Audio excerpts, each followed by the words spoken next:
Tratamientos silvícolas. Los objetivos de la presente clase consisten en reafirmar los conocimientos adquiridos en clases anteriores, adquirir conocimientos sobre los tratamientos silvícolas aplicados durante la gestión de masas coetáneas y desarrollar aptitudes para la resolución de situaciones problemáticas relacionadas con la gestión forestal. La curva sigmoidea que tenemos representa el crecimiento del árbol individual o del bosque. La curva violeta representa el tiempo, o sea, las abscisas, mientras que en las ordenadas tendríamos todo, puede ser la altura, el diámetro, la variable que nosotros midamos en el bosque. Si nosotros lo vemos, esto es el crecimiento de cualquier individuo, también se parece a esta curva, y tenemos que hay dos fases en donde nosotros hacemos el tratamiento silvícola, al finalizar o en el medio. Tenemos que el que aplicamos al finalizar tiene como objetivo volver a regenerar el bosque, por eso se llama método de repoblación o regeneración, mientras que los aplicamos en manera intermedia se llama cortas intermedias o de mejora y tiene como finalidad mejorar el bosque. También aplicamos otro tipo de tratamiento que es el de protección y tiene como finalidad aplicarse en cualquier momento, de acuerdo si el bosque tiene algún problema ajeno a él, como puede ser incendios, enfermedades, insectos, etc. Bueno, entonces resumiendo las definiciones, método de repoblación o regeneración se aplican con el objeto de aprovechar los árboles maduros a la vez que se crean las condiciones ambientales propicias para iniciar una nueva generación.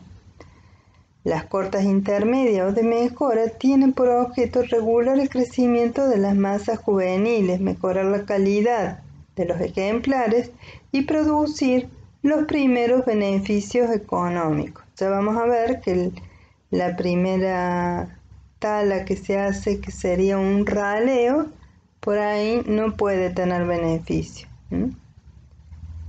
Y la protección, que son las técnicas que se aplican para resguardar la masa de la acción de enfermedades, plagas, incendios, etc., como recién dijimos. Bueno, ahora nos centraremos dentro de los tratamientos silvícolas en los métodos de repoblación o regeneración.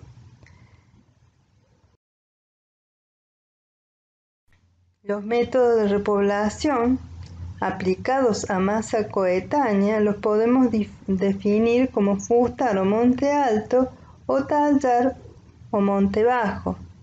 ¿Por qué hacemos esta distinción? Fustar, si ustedes se acuerdan, el eje de un árbol, o sea, el tronco, se lo llama fuste.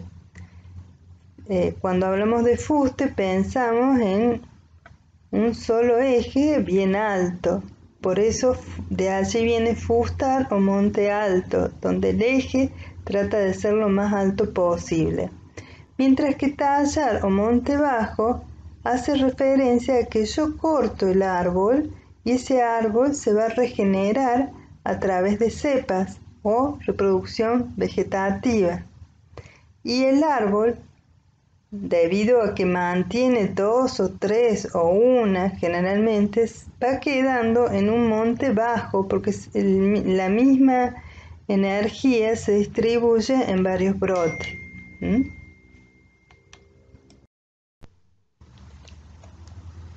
El régimen de fustar se basa en que yo voy a regenerar el bosque a partir de semillas o plantines. En este caso vemos una semilla que está germinando. Estaríamos hablando de semillas que proceden de la planta y caen al suelo. Cuando esto no se puede lograr, porque no hay buena regeneración por semilla en el bosque, tenemos que recurrir a los plantines. Acá yo le he puesto un sol y un paraguas. Y ustedes me dirán qué quiere decir ese sol y ese paraguas. Si estuviéramos en clase, les interrogaría, indagaría qué saben y siempre se pierden. Espero que este año no lo hagan y tenemos que esta clasificación se basa en la tolerancia o intolerancia a la sombra. Las especies tolerantes a la sombra serían las del paragüita. En este caso a la derecha tienen una araucaria. La araucaria le cuesta bastante en sus primeros momentos adaptarse a plena luz, entonces necesita de otros árboles que le den un poco de sombra. Y después de un cierto tiempo ya le gusta el sol. Estas son las especies tolerantes a la sombra, mientras que las dos plantines que están arriba son especies pioneras, son especies intolerantes a la sombra. Antiguamente se le denominaba heliófilas. Este método de fustar se aplica principalmente a masas coetáneas, ya sea regulares o semirregulares. ¿Qué significa esto? Ustedes lo estudiaron en la clase de ecología. ¿Qué significa masa coetánea? A ver si se acuerda.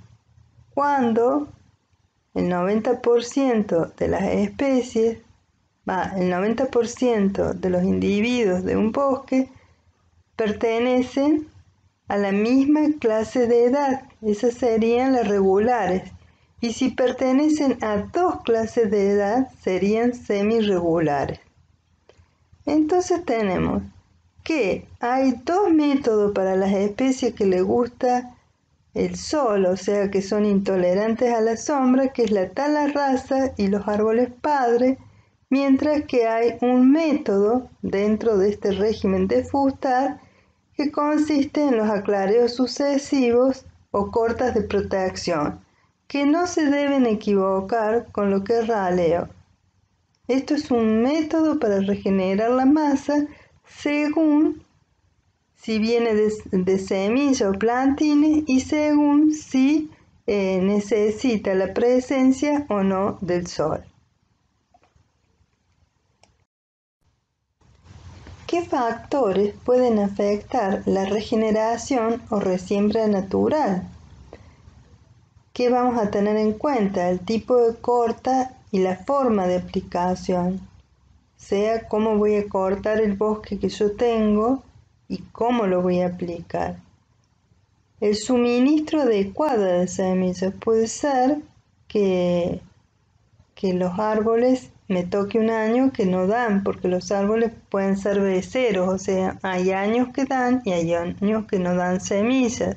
Entonces yo tengo que esperar a que haya un suministro adecuado que coincida con una época de lluvia, que la semilla no sea recalcitrante, ya vamos a estudiar esos términos, que pueda haber una buena distribución por medio de vientos, si es alada, que haya declive, si es una semilla pesada y redonda, como son los robles, etc. En el caso de la distribución de las semillas, como les dije recién, que haya buena distribución es lo más importante.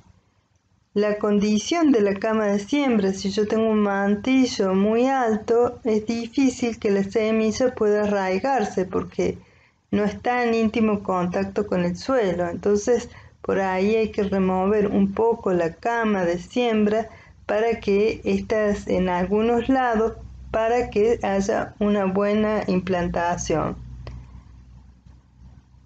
Y las condiciones, como les dijimos recién, ambientales durante los primeros meses de vida. Se sabe que los años que son lluviosos, que son del niño, se corresponden con periodos de mayor regeneración que los años que son de la niña. El régimen de tallar sería el régimen por el cual el bosque se regenera vegetativamente por cepas, pues, aludiendo a que recién vimos el fustar. Este sería el tallar, un monte bajo, donde está distribuido en varios fustes el crecimiento, por lo tanto tiende a ser bajo. Este es Quercus pyrenaica en sus zonas de orígenes, que es Europa, generalmente en España, algo de Francia. Pyrenaica hace referencia a los Pirineos, pero no es su centro de origen los Pirineos, sino que le pusieron ese nombre porque ahí donde la identificaron por primera vez. Tenemos que esta especie ha sido muy talada, muy utilizada y quedó con este tamaño por los grandes cortes que ha tenido, o sea, no ha sido manejado para que vuelva a ser de un solo fuste. Continuamos ahora con el método de fustar para masas coetáneas, como siempre dijimos, ya sea regulares o semi-regulares. El método que vamos a ver ahora es el tala rasa dentro del fustar. Esta tala rasa en que consiste en que yo corto todos los individuos de la masa al mismo momento.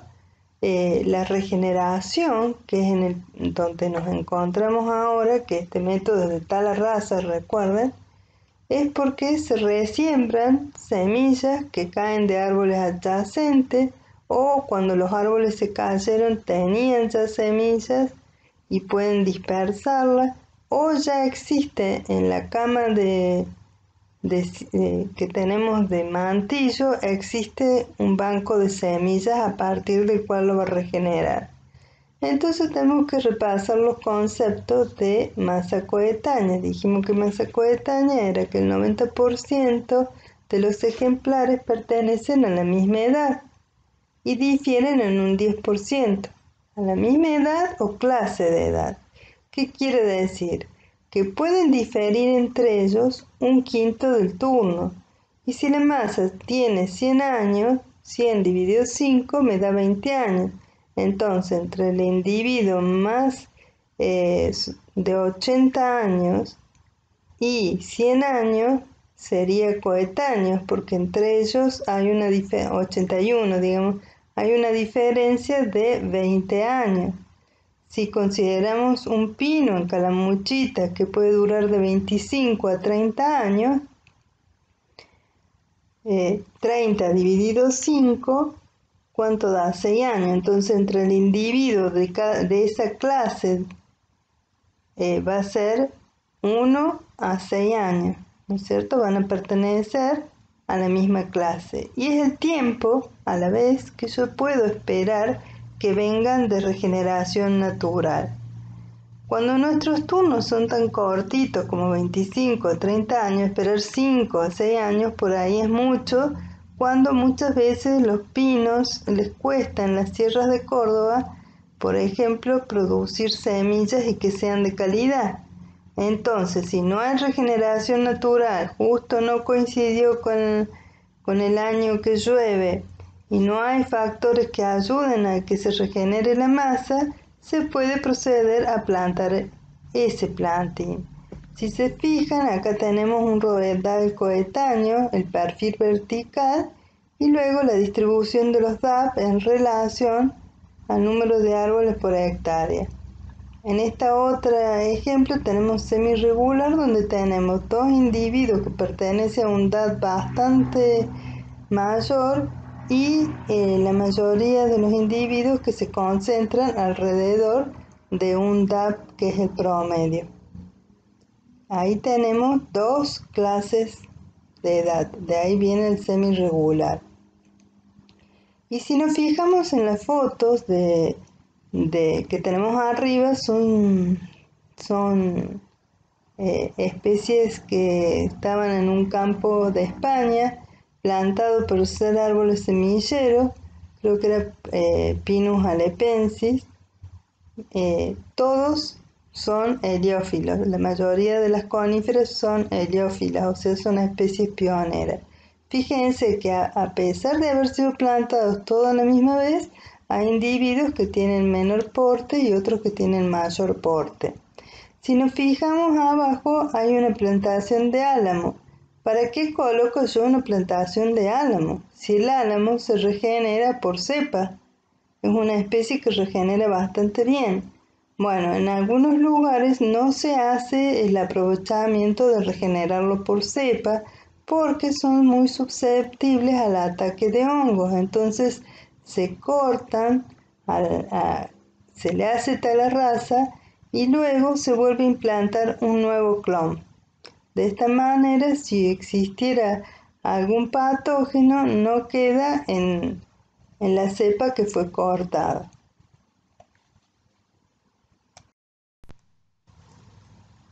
Cuando se tala el árbol, en este caso es un pino, fíjense, el operario está bien equipado, bien protegido, con calzaldos especiales.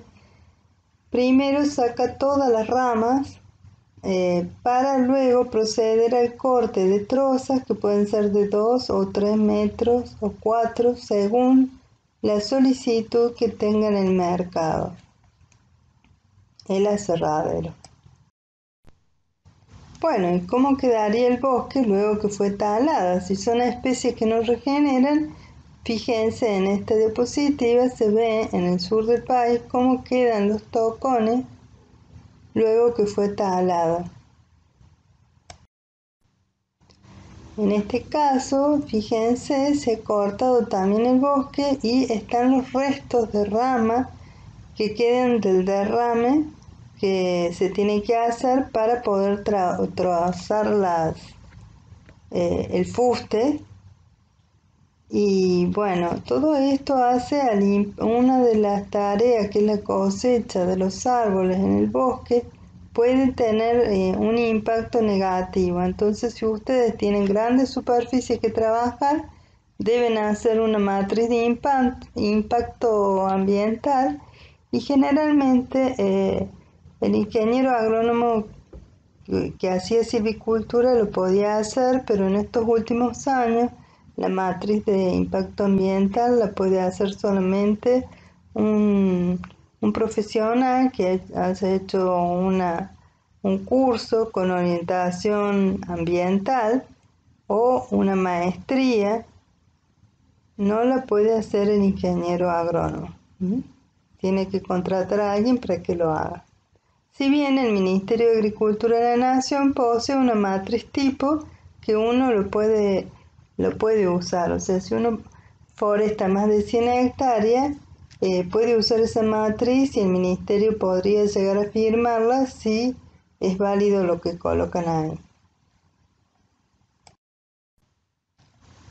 Otro tratamiento de fustar en donde hay una intolerancia a la sombra, o sea, para especies pioneras, son los árboles padres. ¿Y en qué consiste los árboles padres? Es una corta para extraer toda la masa, excepto árboles que preparamos para que sean semilleros. Y se dejan aislados, pueden dejarse en grupo o pueden dejarse solos. Y homogéneamente, de manera que haya una buena distribución de la semilla. Luego que vemos que empieza a haber regeneración, estos árboles se extraen. Se dejan 2,5 a 25 árboles por hectárea. Si ustedes se fijan, este es el bosque serrano. Los árboles que vemos hacia adelante son espinillos y hacia la izquierda vemos un hermoso coco que es Santocilum coco, antes se llamaba Fagara coco. Es muy característico, es muy valioso por los hongos que crecen por debajo de este árbol que se llaman hongos de coco, que junto con los hongos de pino constituyen un uso múltiple del bosque. Ahora, si miramos este bosque, vemos distintos tamaños de árboles, o sea que estos distintos tamaños de árboles va a ser una masa coetánea o semirregular y que se originó de un árbol que ya es adulto, maduro y que es el más grande, ¿no es cierto? Este árbol lo han dejado para que dé semillas que caigan. O sea que en las sierras de Córdoba, para este árbol ha sido afortunado en dar semilla que sea viable. La ingeniera Dorado hizo sus estudios sobre Pino Taea y Elioti en el año 97 más o menos, y ella encontró que no había buena viabilidad de semillas de pino. Era difícil. Lo que pasa es que también muchas veces los árboles que se introdujeron en la época de la pinacultura en Calamuchita eran cualquier origen, no se trabajó con orígenes genéticos de buena calidad. Luego, más adelante, en los últimos años, se empezaron a trabajar con mejores orígenes genéticos. Tenemos otra vista, y fíjense que son de mayor dimensión los árboles portagrano. ¿Mm? En este caso es quebracho blanco y está en la ruta 38 cuando van a Cruz del Eje a mano izquierda. Si ustedes ven dirían, está re bien, parece árboles padres, pero no hay regeneración. En realidad se hizo un desmonte selectivo, no se dejó casi arbustos, y fíjense, los quebrachos blancos es una especie muy parecida a la araucaria, necesita plantas que hagan de nodriza. Pueden ser los mismos arbustos o los mismos árboles, y nacen debajo de ellos al amparo del sol, y luego en cierto momento se despegan. Pero en este caso que están tan expuestos, es como que le cuesta a la especie regenerarse. Acá tenemos árboles padres de pícea, una especie que crece en Europa o en Estados Unidos o en Canadá. Fíjense, han dejado una buena distribución de árboles padres de manera de que haya regeneración. Es una especie que le gusta el sol, o sea que es intolerante a la sombra. Bueno, ya dijimos las especies coetáneas, regulares e irregulares que son intolerantes al sol. Tenemos la talarraza y los árboles padres. Mientras que dentro de las especies que son tolerantes a la sombra, tenemos las cortas de protección, que no hay que confundir con los tratamientos de protección o aclareos sucesivos. Si se fijan en esta foto, es una foto de un hayal. Pagus sylvatica es la especie, una especie que necesita en sus primeros inicios la presencia de la sombra. Una vez que este brinzal que se encuentra en el medio, fíjense, debajo de esta sombra, ya tolera la luz, hay que empezar a abrir el monte, entonces, o bosque. Tenemos que va a tener varias etapas para preparar a este bosque para que primero venga regeneración, después se instale, y después, una vez que los brinzales crecieron, que son los árboles de la primera etapa, digamos, abrir la masa para que entre la luz y pueda seguir creciendo. Otra especie es Avialba, que tiene esta particularidad de tolerar la sombra, y Nothofagus pumilo, que es pariente de Fagus sylvatica. Los fagus son 10 especies, están ubicadas todas en el hemisferio norte, y los primos de los fagos son los Nothofagus, que se encuentran en la Patagonia. La lenga tiene la misma característica del Fagus sylvatica. Volvemos a repetir que es para masas coetáneas, ya sea regulares o semi-regulares, ¿sí?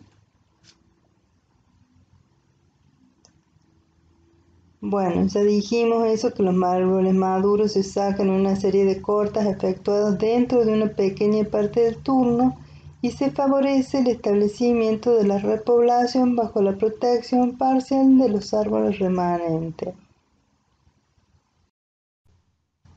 Esto es un ejemplo. Las cortas de protección van a tener una corta que es la primer corta sirve para que los árboles, de preparación se llama, porque yo preparo los árboles de mejores características para que den semillas. Una segunda etapa tenemos que una vez que estas semillas caen al suelo, permitir que haya claros entre medio para que se instalen estas semillas y puedan crecer. Y luego, una vez que estos individuos jóvenes ya pueden tolerar el sol, se hace una corta que es la de liberación o corta final. Entonces tenemos una corta que es preparatoria para que dé granos, una corta, fíjense acá también debajo de esta especie hay un montón de regeneración, una corta que se abre el bosque para que tenga lugar para que germine, y luego una corta de liberación, o sea, una corta preparatoria, una corta diseminatoria y una corta de liberación. Cuando ya tenemos los brinzales que pueden sobrevivir. Este es otro ejemplo.